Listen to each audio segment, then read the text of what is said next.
Capítulo 6. O Cristo Consolador. O jugo leve, Consolador prometido, instruções dos Espíritos, advento do Espírito de verdade. O jugo leve. Ponto 1. Vinde a mim, todos vós que sois aflitos e sobrecarregados, e eu vos aliviarei.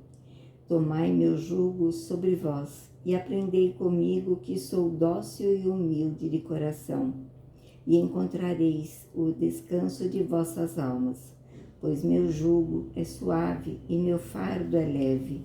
Mateus capítulo 11, versículo 28, 29 e 30. Ponto 2.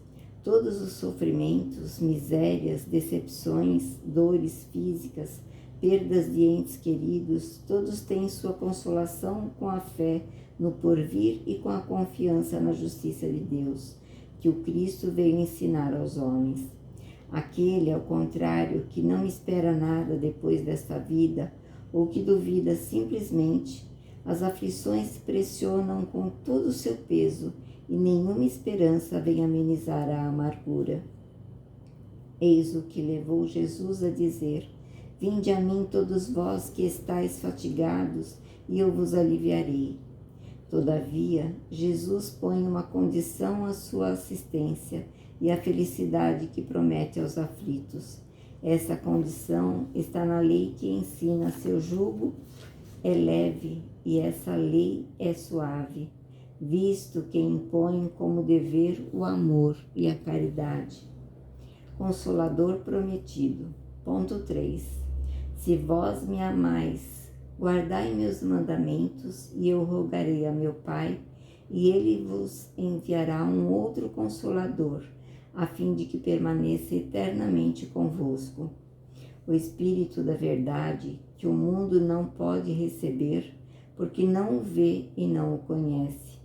Mas vós o conhecereis, porque ele permanecerá convosco e estará em vós.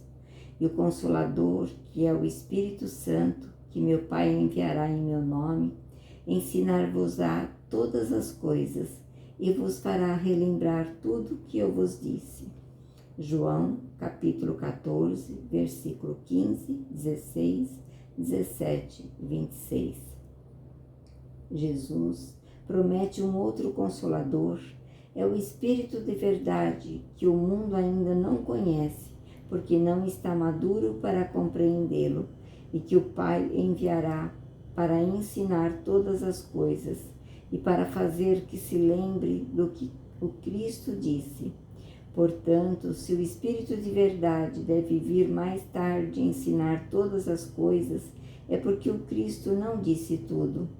Se vem fazer que se recorde o que o Cristo disse, é porque terá sido esquecido ou mal compreendido. O Espiritismo vem no tempo marcado cumprir a promessa do Cristo. O Espírito de verdade preside a seu estabelecimento. Chama os homens à observação da lei de Deus, ensina todas as coisas, fazendo que se compreenda o que Cristo só disse em parábolas. O Cristo disse que ouçam os que têm ouvidos para ouvir. O Espiritismo vem abrir os olhos e os ouvidos, pois fala sem figuras e sem alegorias. Levanta o véu deixado de propósito sobre certos mistérios. Vem, enfim, trazer uma suprema consolação aos deserdados da terra e a todos os que sofrem, dando uma causa justa e um objetivo útil a todas as dores. O Cristo disse: Bem-aventurados os aflitos, porque serão consolados. Mas como sentir-se feliz em sofrer, não sabendo por que se sofre? O Espiritismo mostra sua causa nas existências anteriores e na destinação da Terra, em que o homem expia seu passado. Mostra seu objetivo no fato de os sofrimentos serem como as crises salutares que trazem a cura, a depuração que assegura a felicidade nas existências futuras. O homem compreende que mereceu sofrer e acha o sofrimento justo. Sabe que esse sofrimento ajuda em seu progresso e aceita sem lamentar, como o operário aceita o trabalho que lhe deve valer o salário. O Espiritismo lhe dá uma fé inabalável no futuro, e a dúvida pungente não mais tem lugar em sua alma, fazendo-o ver as coisas do alto. A importância das vicissitudes terrestres perde-se no vasto e esplêndido horizonte que o Espiritismo descortina, e a perspectiva da felicidade que o espera traz-lhe paciência, resignação e coragem de ir até o fim do caminho. Assim, o Espiritismo realiza o que Jesus disse do Consolador prometido: conhecimento das coisas que faz com que o homem saiba de onde vem, aonde vai e por que está na terra.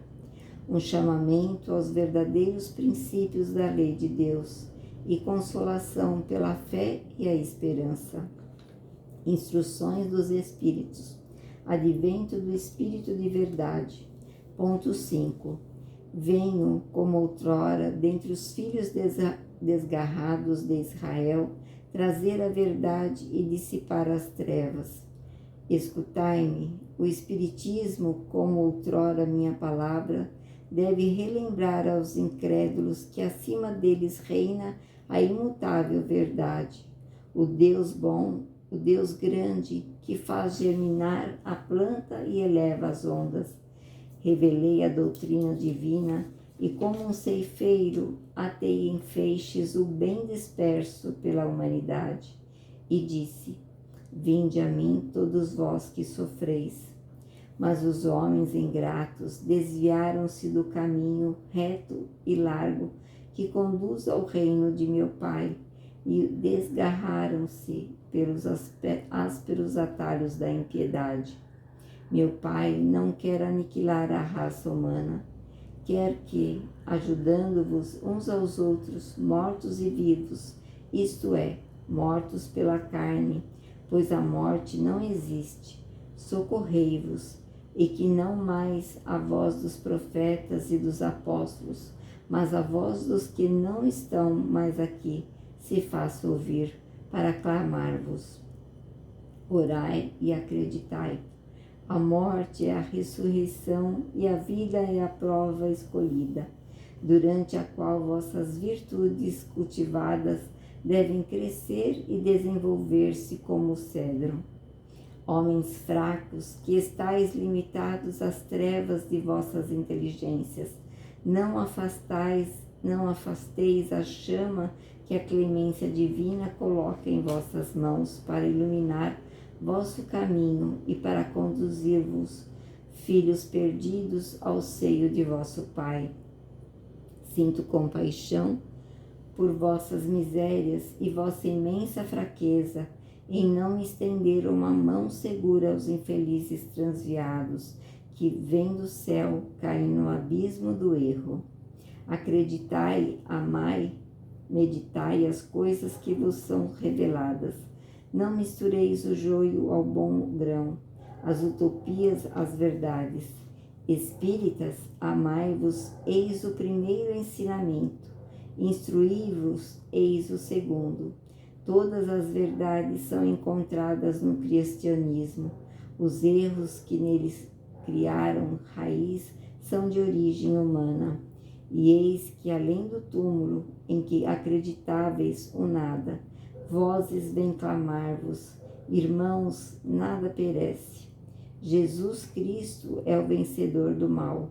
Sede os vencedores da impiedade. Espírito da Verdade, Paris, 1860. Ponto 6. Venho ensinar e consolar os pobres deserdados. Venho dizer-lhes que elevem sua resignação ao nível de suas provas, que chorem, pois a dor foi consagrada ao jardim das oliveiras, mas que esperem, pois os anjos consoladores virão secar suas lágrimas. Operários, riscai vosso sulco, recomeçai no dia seguinte a rude jornada da véspera, O labor de vossas mãos fornece o pão terrestre a vossos corpos, mas vossas almas não estão esquecidas, e eu, o divino jardineiro, cultivo-as no silêncio de vossos pensamentos. Quando a hora do descanso tiver soado, quando o arado escorregar de vossas mãos e vossos olhos se fecharem à luz, sentireis brotar e germinar em vós minha preciosa mente. Nada é perdido no reino do nosso Pai. Vossos suores e vossas misérias formam o tesouro que deve tornar-vos ricos nas esferas superiores, onde a luz substitui as trevas e onde o mais desprovido de todos vós será talvez o mais resplandecente. Em verdade vos digo, os que carregam seus fardos e assistem seus irmãos são meus bem-amados. Instruí-vos na preciosa doutrina que dissipa o erro das revoltas e que vos ensina o objetivo sublime da prova humana. Como o vento varre a poeira, que o sopro dos espíritos dissipe vossas invejas contra os ricos do mundo, que por vezes são bastante miseráveis, porque suas provas são mais perigosas que as vossas. Eu estou convosco e meu apóstolo vos ensina. Bebei na fonte viva de amor e preparai-vos cativos da vida, para um dia lançar-vos livres e alegres no seio daquele que vos criou, fracos para vos tornar perfeitos, e que quer que modeleis vossa maleável argila, a fim de vós mesmos serdes os artesãos de vossa imortalidade. Espírito de Verdade, Paris, 1861. Ponto 7.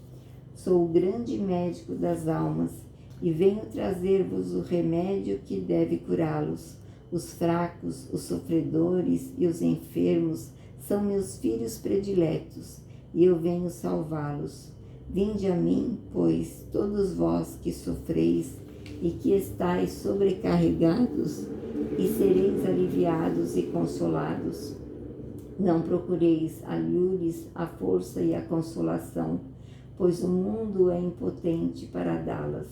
Deus, através do Espiritismo, faz um apelo supremo a vossos corações.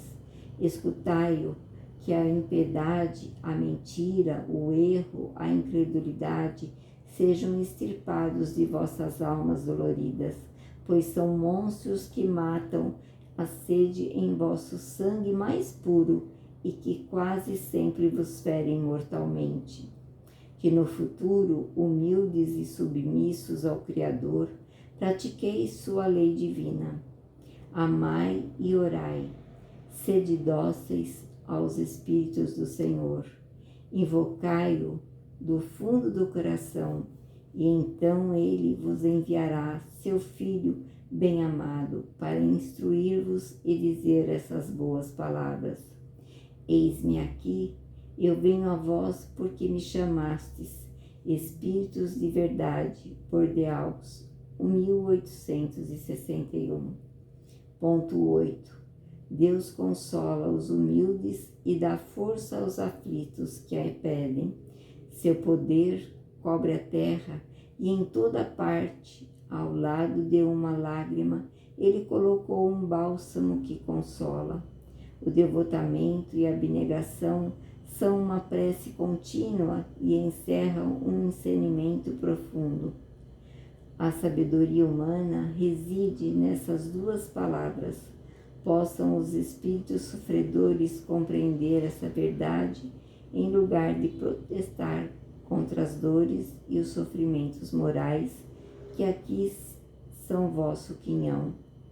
Tomai, pois, por divisa essas duas palavras, devotamento e abnegação, e sereis fortes, porque elas relutam todos os deveres que a caridade e a humildade vos impõem. O sentimento de dever cumprido dar-vos-á o descanso ao espírito e a resignação. O coração bate melhor, a alma se acalma e o corpo não mais fraqueja, pois mais ele sofre, quanto mais profundamente é atingido o espírito. Espírito de Verdade, Le Havre, 1863.